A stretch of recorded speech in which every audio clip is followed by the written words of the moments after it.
In today's episode, we're talking about a pastor who was allegedly accused of paying someone $40,000. Why?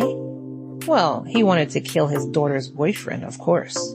Welcome everyone, welcome lambs, welcome new lambs to Love and Murder, Heartbreak to Homicide, the Wednesday edition. If you're new here, my name is Kai, and thank you for joining us. Before we begin, I want to remind you that this episode is sponsored by my lambs in Patreon, patreon.com/Love and Murder. If you want to be a sponsor of Love and Murder and get extras and bonuses, then go ahead and go to patreon.com/Love and Murder.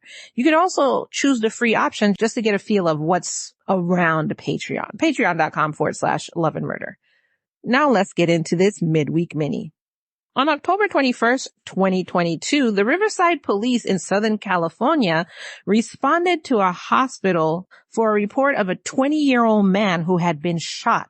The shooting happened at around 7 p.m. that night in Riverside, which is a suburb about 50 miles east of downtown LA. The 20-year-old man said that he was driving on Grove Community Drive going towards Plainview Street when another car pulled up alongside him and rolled down the window and just started shooting at him. He ended up being hit in the upper body, in the hands, in the arms, but then he was still able to drive himself to the hospital and was treated for his injuries. Investigators went to the scene of the shooting and did find evidence. With this evidence, the department utilized the robbery homicide unit and the problem-oriented policing team and crime analysis unit to go ahead and continue the investigation into this crime. What they ended up learning was shocking to them because they found out that this was a murder-for-hire shooting incident. The reason for this murder for hire was because the victim had been dating a woman who was in her 20s, whose father was the pastor for a Spanish-speaking church in the city of Victorville. The father, and the one who put the hit out, was then identified as Samuel Pasillas, a 47-year-old man who lived in Victorville.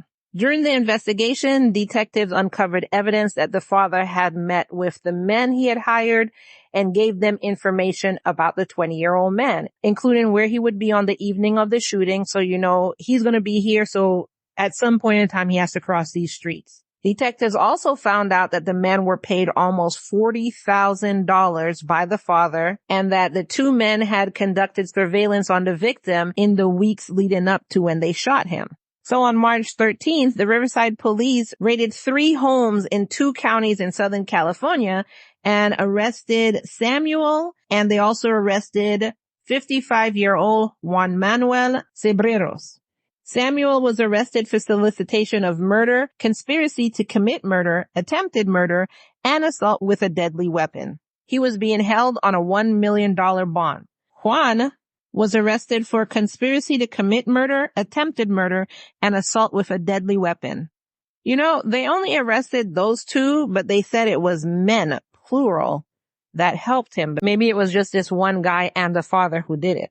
And Juan was also being held on a $1 million bail. They both pled not guilty to the charges laid ahead of them.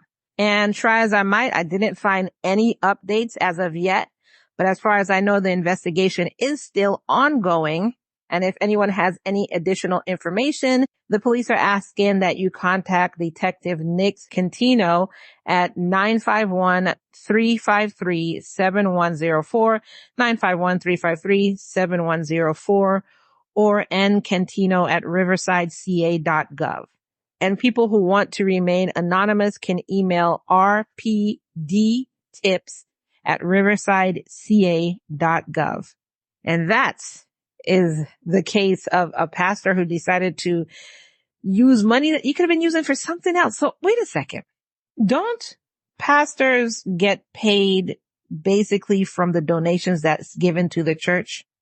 So is that the money that he took? The $40,000 that he took to then hire a hit on his daughter's boyfriend? $40,000 that you could have used to help the community. $40,000 that you could have used to help your children. And I don't mean in that way. $40,000 $40,000. You know, some people make $40,000 in a year and they're expected to survive. $40,000 that could have been used to help anybody else. You went to pay a hitman to kill your daughter's boyfriend because you didn't agree with who your daughter was dating. Instead of just chalking it up to, hey, my child is an adult now and I kind of just have to let her be and hopefully she'll make the right decisions. It's funny because a lot of parents do that, but then they forget that they did what they wanted when they were growing up.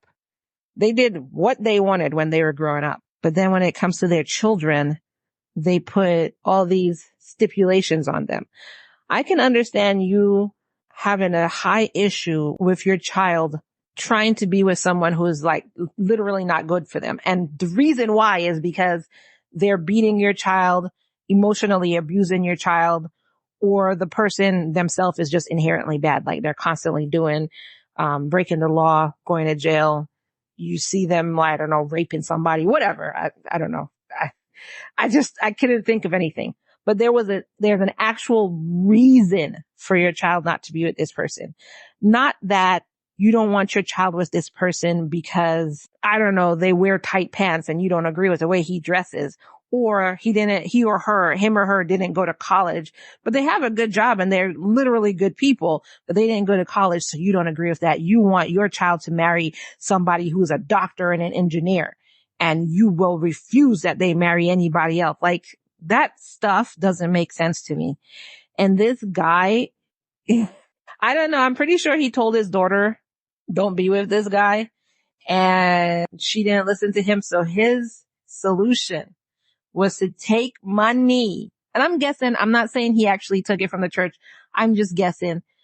Take money that was provided from the community, give it to this guy, $40,000. And I'm saying this is all allegedly. This is my thoughts because I don't know where he got the money, and try and have this guy killed.